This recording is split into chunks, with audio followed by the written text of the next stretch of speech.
नमो अरिहन्ताणम् नमो सिद्धाणम् नमो आयर्याणम् नमो उवज्झायाणम् नमो लोये सौवसाहोणम् प्रणम्य शिरसाणेमिम् गुणरणविभूषणम् महावीरम् सम्मत्तरणनिलयम् पौडिसमुकीर्तनम् वोच्छम् नम्योणनेमि चन्दम् असहाय पराक्रमम् महावीरम् बन्धुदय सत्यजुक्तम् ओघादेशे तवम् वोच्छम्। ये मांगलिक ग्रंथ श्री गोमट साहब जी कर्मकांड है, इसके रचयिता आचार्य भगवान श्री नेमि चंद्र सिद्धांत चक्रवर्ती हैं। इसमें द्वितीय अधिकार में उदय के प्रकरण में गति मार्गणा का चल रहा है प्रकरण। इसमें अपन ने कल देखा था मनुष्य गति के बारे में, बना लिया मनुष्य गति का शेष यानी जो बनाने थे ना गुणस्थान, ये पूरा अपने कॉपी का चार्ट कंप्लीट होना चाहिए एक एक गति का, जैसे यहाँ बनाए ना ये सब बने हैं इसमें, तो ये से ही अपनी कॉपी भरनी है, अपने को पूरा बनाना है उसको। आप क्या करो पेंसिल से बना लो, ज्यादा ही हो तो पेंसिल से बनाओ, बना करके चेक कर लो और जहां गड़बड़ हो तो उसको मिटा के ठीक कर लो। लेकिन पूरा जितने गतियों का है ना ये कॉपी चेक होगी कि बनेगी नहीं बनी है, ठीक है कभी आज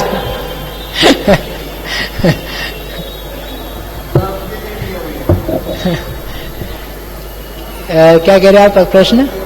लब्धि परात्तक मनुष्य का एक ही गुणस्थान, जैसे तिर्यंच में लब्धि परात्तक का एक ही गुणस्थान, वैसे इनमें भी एक ही गुणस्थान, तो वो कल अपन ने कर लिया था। किसमें? लब्धि परात्तक की एकोत्तर, हाँ जो तिर्यंच गति में बताई थी ना लब्धि परात्तक, वैसे ही उनकी भी है, बस वो तिर्यंच की गति की जगह मनुष्य गति आदि के कर लेना। वहां पर तिर्यंच गत्यान्नपूर्वी, तिर्यंच आयु, इन तीन का उदय था, और लब्धि पर्याप्तक को मनुष्य गत्यान्नपूर्वी, मनुष्य आयु, इनका उदय रहेगा। इतना अंतर समझना, ठीक है।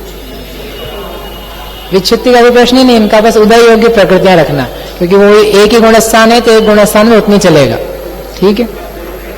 चलिए गाथा नहीं पढ़ी थी अपन ने, नहीं पढ़ ली थी गाथा, नहीं पढ़ी थी क्या कल? कौन सी पढ़नी है? 299। नहीं पुरानी गाथा नहीं पढ़ी ना, वो कर ले पहले।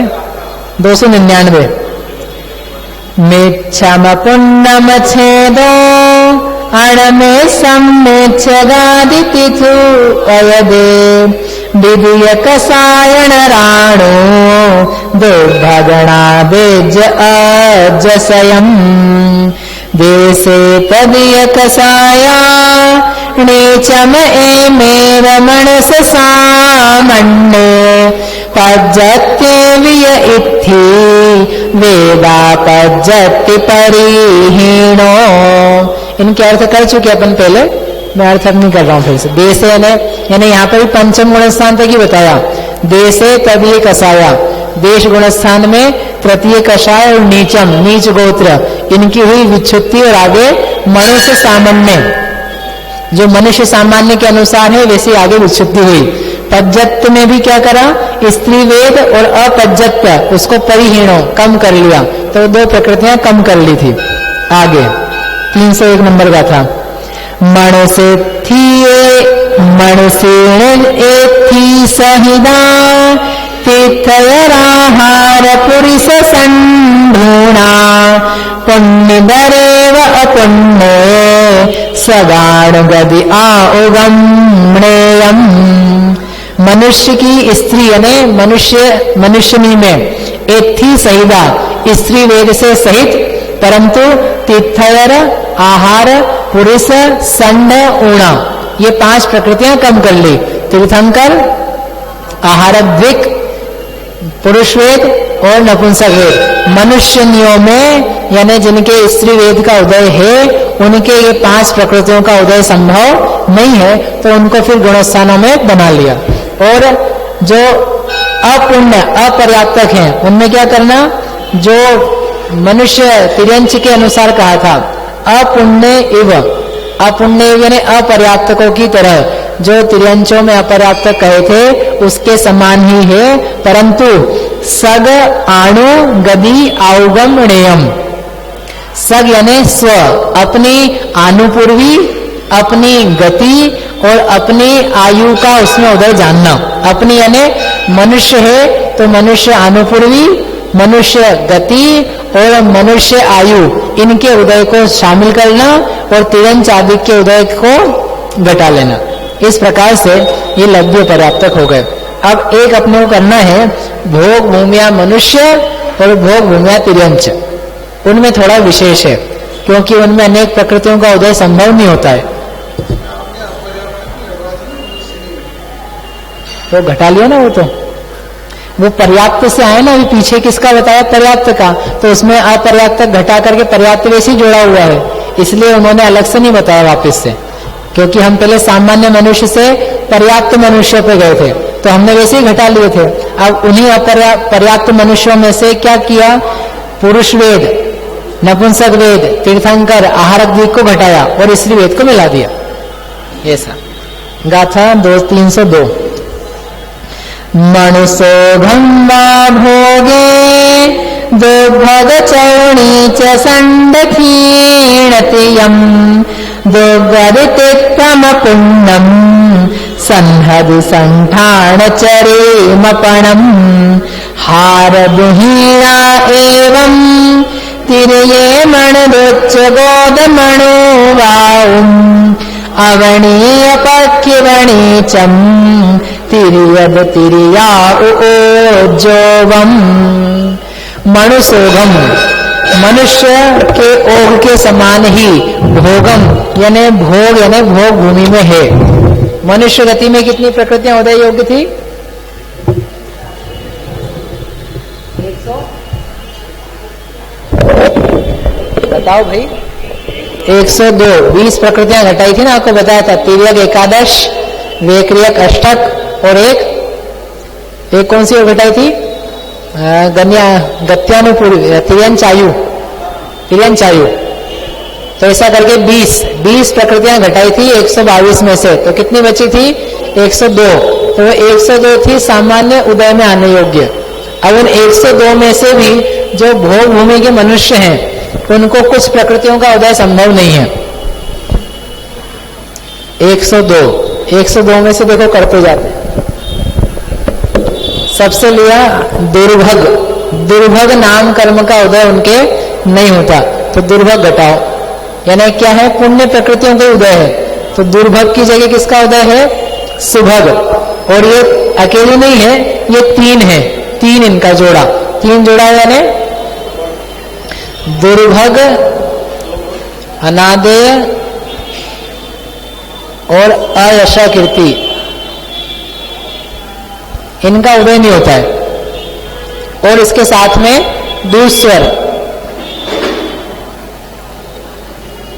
दूसर का उदय भी नहीं है। ये 4 प्रकृतियों के उदय भोग भूमिया मनुष्य तिर्यंचों को नहीं है। क्यों? क्योंकि उनके पुण्य प्रकृतियों के उदय है।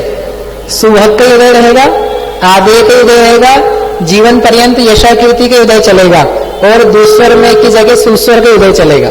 ये चारों प्रकृतियां उनके पुण्य रूप ही रहती है।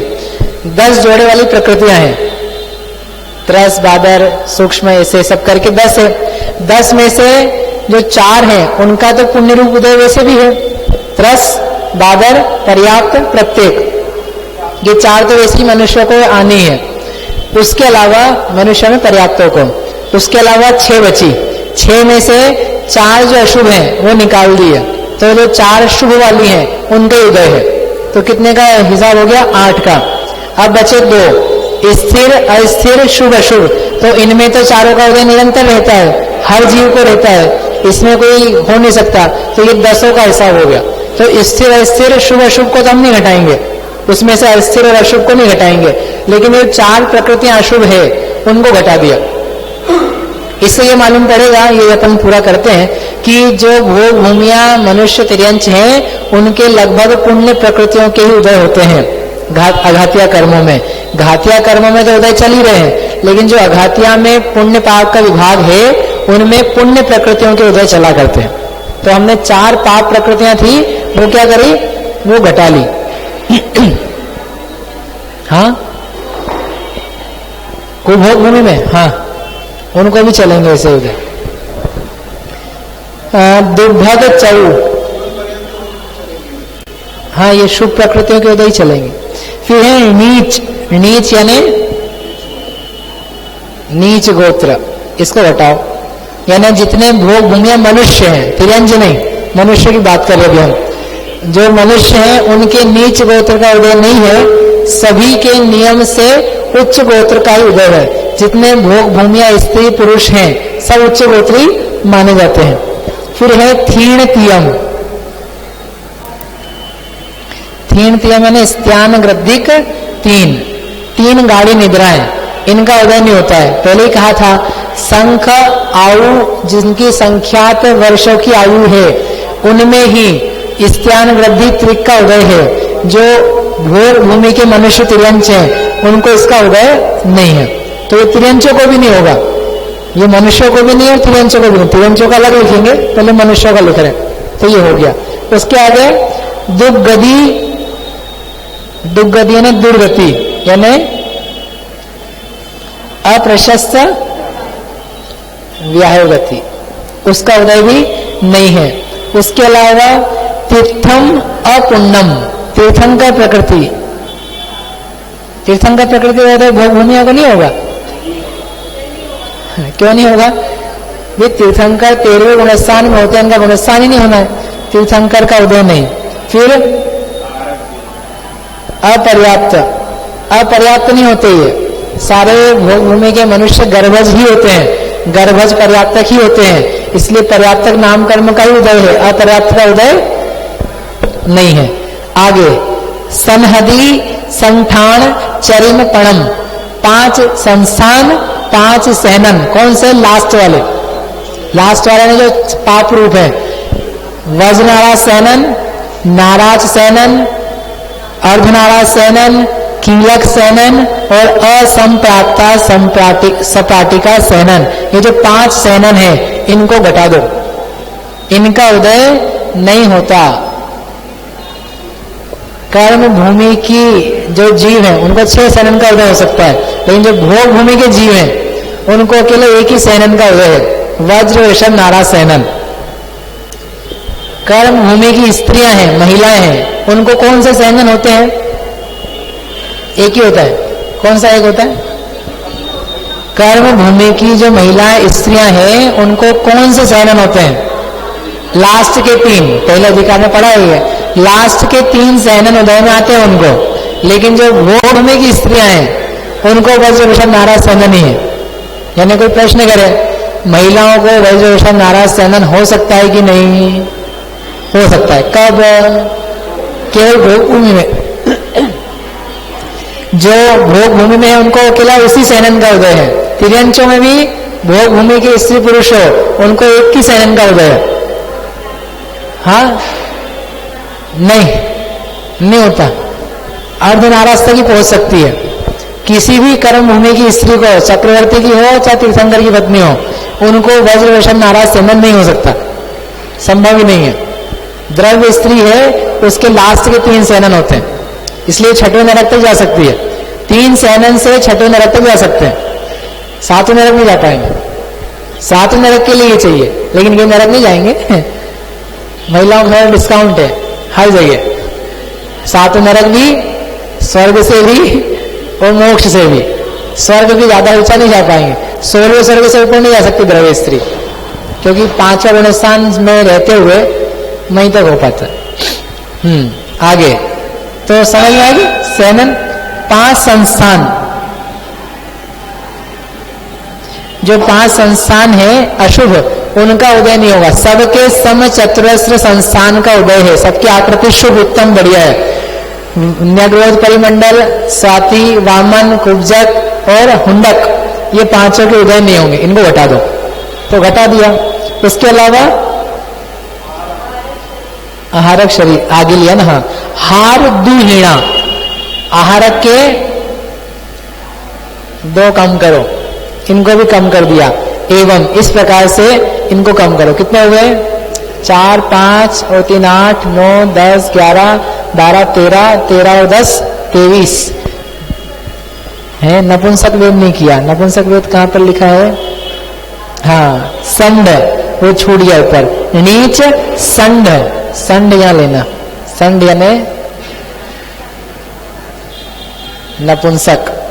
क्यों? क्योंकि वहां पर स्त्री और पुरुष का समान वेदी होता है, समवेदी होता है। नपुंसक वेदी वहां पर न द्रव्य से न भाव से पाए जाते हैं। तो कितने हुए? 24 हो गए। 102 में से 24 गए।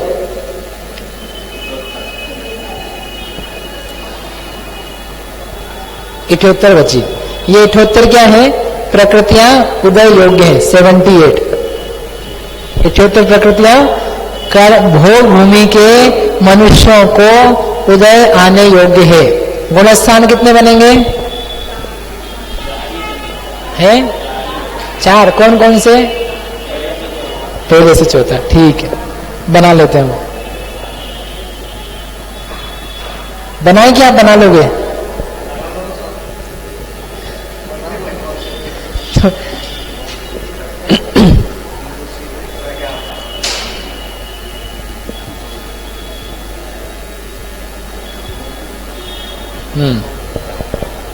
भोग भूमिया मनुष्य,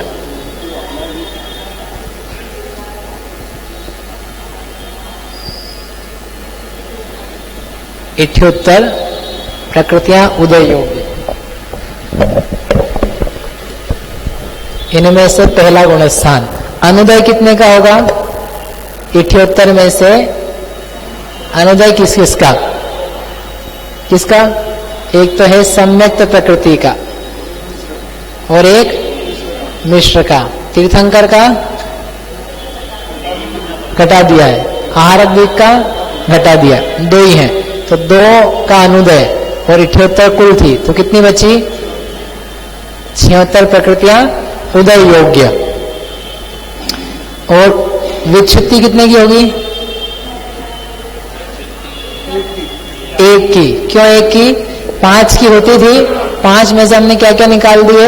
सूक्ष्म, साधारण, आतप पहले निकाल दिए थे। 102 थे ना, उसमें से निकाल चुके थे। 1 बचा था अपर्याप्त, तो अपर्याप्त हमने यहाँ निकाल दिया। तो इसलिए अब बचा एक अकेला मिथ्यात्व, तो मिथ्यात्व की विच्छुत्ति करेंगे अकेले। दूसरा गुणस्थान, उसमें अनुदय में क्या क्या है? ये एक तो मिथ्यात्व, उसके अलावा ये 2 प्रकृतियां, कितनी हुई? 3। और कोई विशेषता नहीं। तो 78 में से 3 गया, तो 75 प्रकृतियों का उदय किस गुणस्थान में? दूसरे गुणस्थान में। विच्छुत्ति कितने की होगी? यहाँ होती कितने की थी? 9 की, लेकिन अब कितने की होगी? 4 की। क्यों? क्योंकि जो एक इंद्रिय 2, 3, 4 इंद्रिय हैं वे और स्थावर प्रकृति, उसका उदय, इसको पहले हमने घटा चुके थे तिर्यक एकादश में। तीसरा गुणस्थान अनुदय कितने का? 4 और 1 5। तो ये और ये 2 प्रकृतियां जो चल रही थी, इनमें से क्या करेंगे? मिश्र का उदय, और अभी सम्यक्त प्रकृति का उदय नहीं है। एक तो ये, और कोई? बस आनुपूर्वी, एक आनुपूर्वी बची है ना भाई, आनुपूर्वी। तो कितने हुए? 7। क्योंकि आनुपूर्वी का उदय तीसरे गुणस्थान में नहीं है, क्योंकि विग्रह गति में तीसरा गुणस्थान नहीं होता। तो आनुपूर्वी का उदय तीसरे गुणस्थान में हमेशा घटाते हैं, तो ये भी घटाया। तो 5 और 2 7।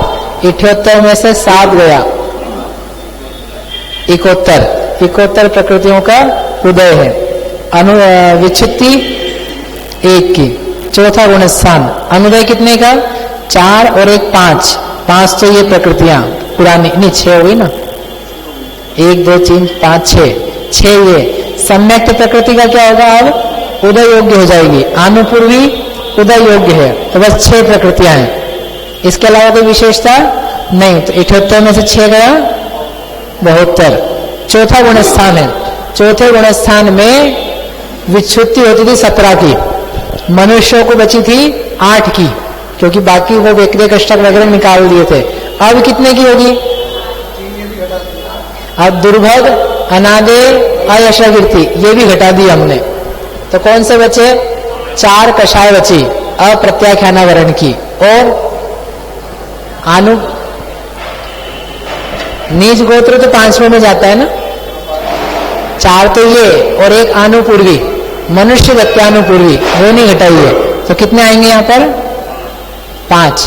पहले 8 थे, तो 8 की जगह हमने 3 ये जो थे एडजस्ट कर लिए, तो कितने बचे? अब 5 ही बचे। कौन से 5? 4 कषाय और एक आनुपूर्वी। ठीक है, 17 से 8 सामान्य मनुष्यों को बताए थे, और भोग भूमिया के मनुष्यों को 3 ये कर्म और कम हुए, तो ये 5 ही बचे। इस प्रकार से ये बन गया भोग भूमिया मनुष्य का। ये 6, ये दिला 1, 4, 5 और 1, 6 जोड़ है ना ये इन तीनों का। कौन सी 6 प्रकृतियां हैं? मिथ्यात्व, फिर अनंतानुबंधी की 4 और एक मिश्र, ये 6 प्रकृतियां, ये 6 हैं। ये बन गई भोग भूमिया मनुष्य की। अब क्या बनाना है? तियंच की। तियंच की प्रकृतियां कितनी थी? बंध योग्य प्रकृतियां, उदय योग्य प्रकृतियां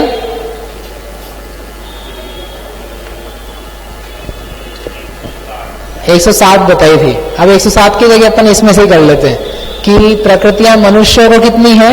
78। 78 प्रकृतियां भोग भूमिया मनुष्यों को उदय योग्य हैं। अब इनमें क्या करना कि कुछ प्रकृति को एडजस्ट करना है। इसमें से नीच उच्च गोत्र को माइनस करो। इन 78 प्रकृतियों में उच्च गोत्र है, गाथा में दिए ना, उच्च गोत्र है। और क्या है इसमें? आहारक नहीं है, आहारक तो घटा चुके, आहारक नहीं, उच्च गोत्र में हटाओ। मनुष्य द्विक, मनुष्य आयु, ये घटा दो। और क्या घटाना है? मनुदु मनुष्य की 2, उच्च गोदम उच्च गोत्र मनुबाहु, इनको अवर्णीय, अवर्णीय यानी घटाओ। और पक्षीव, पक्षी यानी प्रक्षेप करो, जोड़ो। किसका? नीचम तिर्य दु तिर्य आउ उज्जोगम, ये तो घटाना। तो कितने घटाए हमने? 1, 2, 3, 4, तो कितने हुए? 74। अब इन 74 में क्या करना? नीच गोत्र जोड़ो। यहाँ पे तिर्यंच द्विक जोड़ो, तिर्यंच आयु जोड़ो। और कुछ जोड़ना है क्या? एक और जोड़ना है, उद्योत। उद्योत प्रकृति का उदय तिर्यंच को होता है, और वो पंचेंद्री को भी होता है, इसलिए उसको भी जोड़ो। तो कितना हुआ? 1, 2, 3, 4, 5, 74 और 5 89, 89 नहीं 79। 79 प्रकृतियों का उदय कहां पर पाया जाएगा? भोग भूमिया तिर्यंचों को। इसका क्या तात्पर्य निकला कि जो भोग भूमि के तिर्यंच हैं उनके सबके वज्र वृषभ नाराज सैनन का उदय है, उन सबके सम चतुरस्र संस्थान का उदय है, सबके सुस्वर सुभग यशाकीर्ति, सबके ये जो प्रकृति है ना पुण्य रूप वो है। लेकिन ऐसा होने पर भी उसके जो गोत्र है वो कैसा है? नीच गोत्र। प्रश्न आए ट्रू फॉल्स? भोग भूमि में नीच गोत्र का उदय होता है, सही की गलत? भोग भूमि में नीच गोत्र का उदय होता है, सही। भोग भूमिया मनुष्य को भी नीच गोत्र का उदय होता है, और भोग भूमिया तिर्यंच को होता है नीच गोत्र का उदय। भोग भूमिया तिर्यंच को उच्च गोत्र का भी उदय होता है। तो आप समझ लेना, आएगा प्रश्न पत्र जब। तो ये 79, अब ये बना लेंगे आप।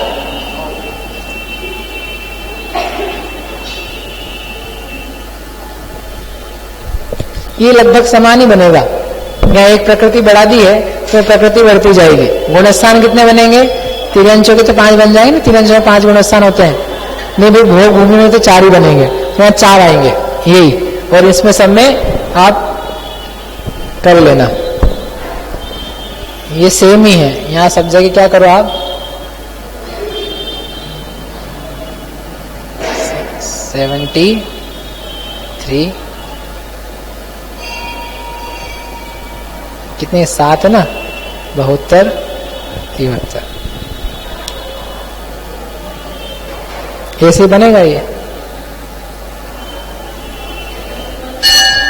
हाँ, ये अनुपूर्वी है तो यहाँ तिरंच अनुपूर्वी आ जाएगी।